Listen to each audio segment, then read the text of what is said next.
ఒక ఒకసారి డిజిటల్ మనం అది కూడా టెక్నాలజీ చూద్దాం. మనతో పాటు శ్రీరామ్ గారు కూడా, శ్రీరామ్ గారు ప్రముఖ విశ్లేషకులు, ఆయన హిందూవాది. సో ఇలాంటి విషయాలపైన మనకు రెగ్యులర్గా కూడా రియాక్ట్ అవుతూ ఉంటారు. వారితో కూడా ఒకసారి మనం అనాలిసిస్ చేద్దాం. గుడ్ ఈవినింగ్ శ్రీరామ్ గారు. అయోధ్య గుడ్ ఈవినింగ్ అండి. పైన జరుగుతున్నటువంటి ఈ వివాదం ముఖ్యంగా దీంట్లో ఏం జరిగి ఉండొచ్చు, అసలు ఈ పరిస్థితి ఎందుకు వచ్చింది, సో అసలు నిర్వహణ అంటే ఫస్ట్ నిర్మాణ విషయంలో చాలా వేగంగా కొంత హడావుడి చేసుకోండొచ్చేమో, కానీ తర్వాత దీన్ని సెటరేట్ చేసేదానికి అవకాశం ఉండింది. కానీ ఏం జరిగింది, ఏ స్థాయిలో ఇది జరిగి ఉండొచ్చు, దీనిపైన ఏం చేయాల్సినటువంటి అవసరం ఉంది?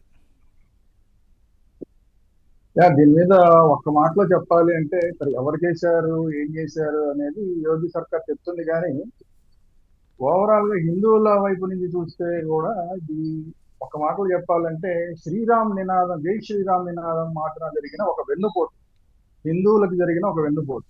మ్మ్. అది ఎవరు చేశారు, ఏం చేశారు అనేది సరే ప్రభుత్వం తెలుస్తుంది. మ్మ్. కానీ ఈ వెన్నుపోటుని తట్టుకోలేకపోతున్నారు అసలు. ఓ. అయితే మామూలు హిందూ భక్తులు తట్టుకోలేకపోతున్నారు. మ్మ్. ఎందుకంటే అంత సెంటిమెంట్ వ్యవహారం ఇది. ఒక రకంగా భారతదేశం అంటే అన్అఫీషియల్ గా ఇది హిందూ దేశం. అవును. పాకిస్తాన్ ఇండియా విడిపోయినప్పుడు హిందూ దేశంగా మనం విడిపోయాం. సో మెజారిటీ హిందూ ప్రజలు ఉన్న ఈ దేశంలో, పైగా ప్రపంచవ్యాప్తంగా ఏకైక పెద్ద ప్రజాస్వామ్యమైన ఈ హిందూ దేశంలో మొత్తం హిందూ ప్రజలు, హిందువులు భారతదేశంలో ఉన్న వాళ్ళు మాత్రమే కాకుండా ప్రపంచవ్యాప్తంగా ఉన్న హిందువులు ప్రతి ఒక్క ఇంటి నుంచి వాడు డబ్బున్నవాడా, పేదవాడా, ఆఖరికి ముష్టివాడా, దీంతో సంబంధం లేకుండా ప్రతి ఒక్కరూ నా విరాళం అనేది రామావుడి గుడిలో ఉండాలి అని చెప్పి 10 రూపాయలకి 100 రూపాయల దగ్గర నుంచి ప్రతి ఒక్కళ్ళు ఇచ్చారు. అవును. అందువల్ల ఇది ఏదో ఒక వ్యక్తికి సంబంధించిన మనోభావం, లేదంటే ఒక ఊరికి సంబంధించిన మనోభావం, ఒక రాష్ట్రానికి సంబంధించిన మనోభావం, ఒక దేశానికి సంబంధించిన మనోభావం, ప్రపంచవ్యాప్తంగా ఉన్న ప్రతి హిందువు సంబంధించిన ఒక 100 రూపాయలు అందులో ఉంది. అవును. అందువల్ల ఇంతమంది మనోభావాలు దెబ్బతిన్నాయి. అందువల్ల దీన్ని ఏమాత్రం ఇలాంటి విషయాలు నిర్లక్ష్యం చేయడానికి వీలు లేదు. ఎందుకంటే ఇది 500 సంవత్సరాలు పోరాడి తెచ్చుకున్న గుడి. అది సామాన్యమైన విషయం కాదు. అదే జస్ట్ లైక్ దట్ ఏదో ఒక రామాలయంలో జరిగింది అన్నది కాదు. అవును. ఈ దేశానికి, ఈ దేశ చరిత్రకి ఒక గుర్తింపునిచ్చే దేవాలయం అది. అలాంటి దేవాలయంలో అంత తేలిగ్గా వాళ్ళు దొంగతనం చేశారు అంటే వాళ్ళు అర్థం కాని పరిస్థితి. ఇలా కూడా జరుగుతాయని. ఎందుకంటే చాలా మంది ఈ బాగా డబ్బున్న వాళ్ళు, ఇటు కొన్ని పార్టీల వాళ్ళు, ఇంకా కొంతమంది కూడా వెండి ఇటుకలు లాంటివి అక్కడ ఉన్న ఎవరైతే ప్రధానమైన పోస్టుల్లో ఉన్నారో వాళ్ళందరికీ వ్యక్తిగతంగా ఇచ్చారు. మ్మ్. రామ జన్మభూమి తీర్థక్షేత్ర ట్రస్ట్ లో ఒక మెంబరు అంటే చాలా గొప్పవాడు. ఎందుకంటే ఈయన రాముడి కోసం అని చెప్పి పోరాటంలో చాలా పెద్ద పాత్ర ఉంటేనే ఇందులో ఉంటాడు అన్న ఉద్దేశం ప్రతి ఒక్కరికి. అవును. అందువల్ల అసలు వాళ్ళు రసీదు ఇచ్చారా ఇవ్వలేదా అన్న దాంతో సంబంధం లేకుండా తీర్థక్షేత్ర ట్రస్ట్ లో వాళ్ళందరికీ వెండి ఇటుకలు తగ్గించి, నగలు తగ్గించి, జస్ట్ లైక్ దట్ అలా వెళ్ళి వాళ్ళ చేతుల్లో పెట్టారు. అవును. అందువల్ల ఏమవుతుందంటే ఈ రోజు దాంట్లో అసలు ఎన్నిటికి రసీదులు ఉన్నాయి, ఎన్నిటికి రసీదులు లేవు తెలియదు. ఇప్పుడు అందుకనే చిట్టే ఉంటుంది, మొదటి నుంచి మొదలెట్టండి దీని మీద. హలో, చెప్పండి శ్రీరామ్ గారు. యా.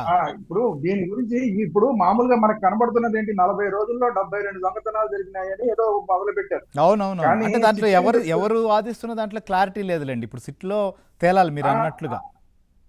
అందుకనే ఈ 40 రోజుల్లో జరిగిన విషయాలు కాదు, 40 రోజులు కాదు, ఈ 40 రోజుల్లో జరగడం కాకుండా అసలు నిర్మాణంలో ఏం జరిగింది, ఈ దేవాలయ నిర్మాణంలో ఏం జరిగింది, నిర్మాణంలో మాత్రమే కాకుండా ముందు నుంచి కూడా అసలు వసూలు చేయటం, ఎప్పుడైతే విరాళాలు వసూలు చేశారో అప్పటి నుంచి కూడా ఈ విరాళానికి ప్రతిదానికి లెక్క ఉందా లేదా అనేది ఇప్పుడు తేలాలి.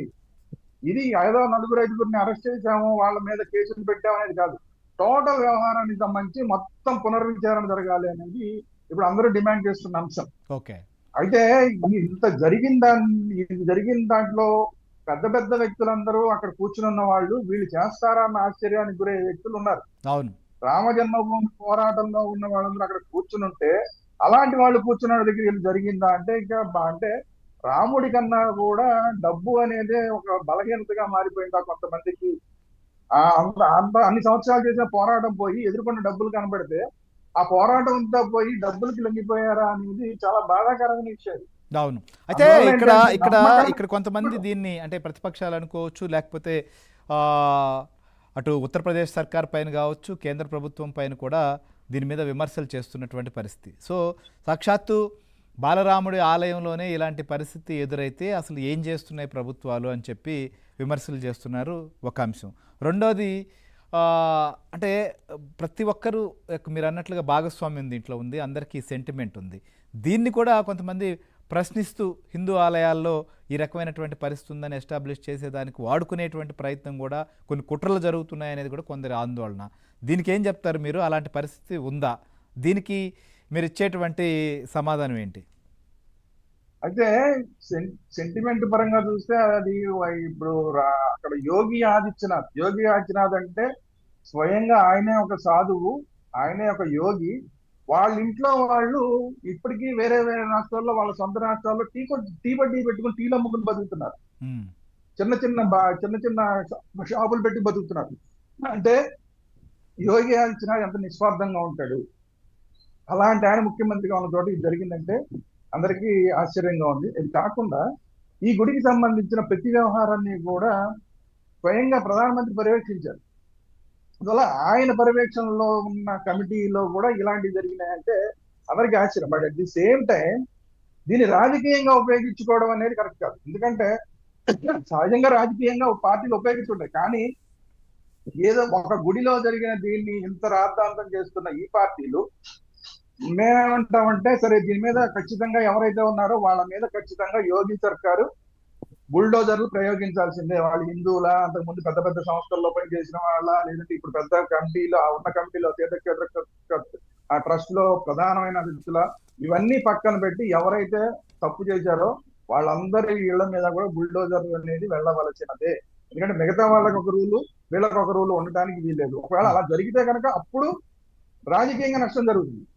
వీళ్ళ ఇళ్ల మీద కేసులతో పాటు వీళ్ళ ఇళ్ల మీద కూడా బుల్డోజర్ అయితే అప్పుడు యోగి ఆదిత్యనాథ్ సర్కార్కి జరిగే రాజకీయ నష్టం ఉండదు. But at the same time మిగతా వాళ్ళు వాడుకుంటారు, అఖిలేష్ యాదవ్ లాంటి వాళ్ళు వాడుకుంటారు. వాడుకున్నా కూడా వాళ్ళందరికీ చెప్పేది ఏంటంటే, మీకు ఏం అర్హత ఉంది దీని గురించి మాట్లాడడానికి? ఇది హిందువులకు సంబంధించిన అంశం, పూర్తి స్థాయిలో హిందూ దేవాలయానికి సంబంధించిన అంశం. హిందువులు చూసుకుంటారు దీన్ని. ఇది రాష్ట్ర ప్రభుత్వం ఆధ్వర్యంలో నడిచేది కూడా కాదు. రాష్ట్ర ప్రభుత్వం ఆధ్వర్యంలో నడిచేది అయితే మీరు రాష్ట్ర సర్కార్ని అనడానికి అవకాశం ఉంటుంది. కానీ రాష్ట్ర ప్రభుత్వం ఆధ్వర్యంలో ఇప్పుడు మనకి తిరుమల తిరుపతి దేవస్థానం, లేదంటే మన రాష్ట్రాల్లో ఉన్నట్టు అక్కడ దేవాలయాలని గవర్నమెంట్ ఆధ్వర్యంలో లేవు. అందువల్ల మీరు రాజకీయంగా యోగి ఆదిత్యనాథ్ సర్కార్ని ఎట్లా అంటారు? అవును. అయితే ఇంకొక అంశం దీనికి, ఇప్పుడు మనం చూసే ఇటీవలే సుప్రీంకోర్టులో బిల్ కూడా దాఖలైంది, దాన్ని అడ్మిట్ అయింది. ఏంది? దేవాదాయ శాఖ పెత్తనం కాదు ఆలయాలపైన, ట్రస్టులకి, ఆయా సంస్థలకి అప్పగించాలి అని చెప్పి. అలాంటి పోరాటం ఒకవైపు జరుగుతున్న తరుణంలోనే ఇక్కడ ఇలాంటి పరిస్థితి వెలుగు చూసింది. సో దీన్ని ఎట్లా చూడాలి? ఇలాంటివి జరగకుండా ఉండాలంటే ఏం చేయాలి?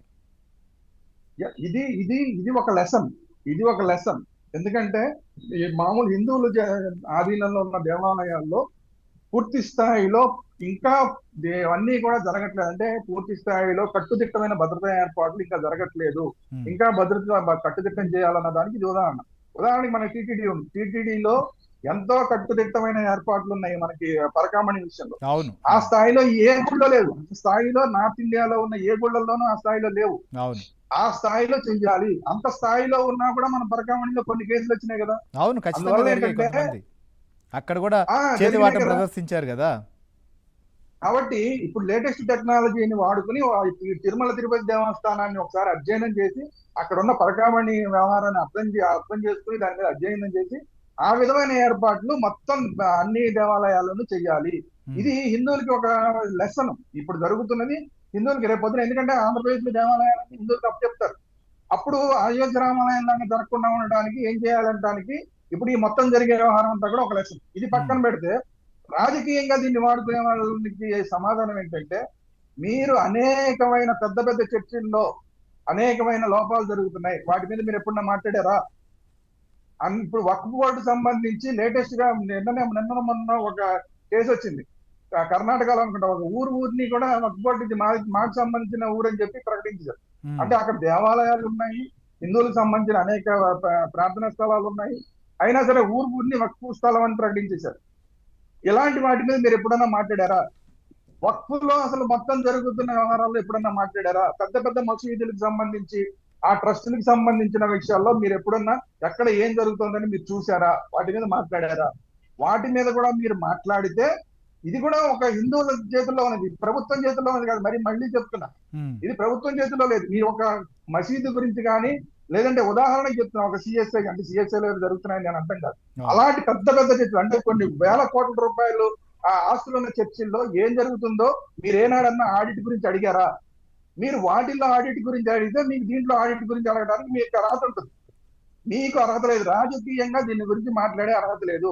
రాజకీయంగా యోగి ఆదిత్యనాథ్ను లేదంటే మోడీ గారిను మాట్లాడే అర్హత లేదు. ఎందుకంటే ఇది డైరెక్ట్ గా ప్రభుత్వాలతో లింకప్ అయి ఉన్న దేవాలయం కాదు.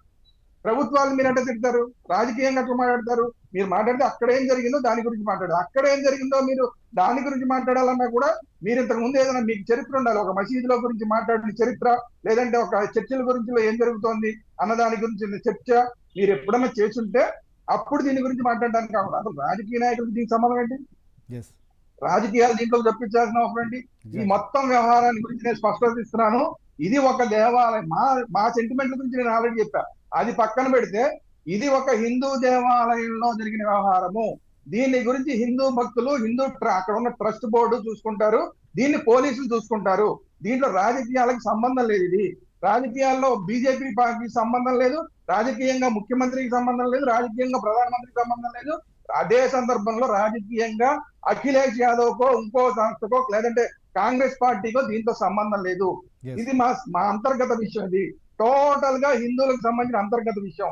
ఇది మేము చూసుకుంటాం, పోలీసులు మేము పరిష్కరించుకుంటాం. ఎవరైతే తప్పు చేశారో వాళ్ళకి పోలీసులు శిక్ష వేస్తారు. అంతే తప్ప దీంట్లో జరబడి ఏ రాజకీయ పార్టీ తన స్వార్థ ప్రయోజనాలకు వాడుకుందాం అనుకున్నా కూడా వాళ్ళని కూడా చూస్తూ ఊరుకునే సమస్య లేదు. ఎలాగైతే ఈ క్రిమినల్స్ భర్తం పడతామో ఈ వ్యవహారంలో మా రామాలయంలో జోక్యం చేసుకుని మీరు రాజకీయ లబ్ధి పొందాలనుకునే వాళ్ళ భర్తం కూడా అలాగే పడతామని చెప్పి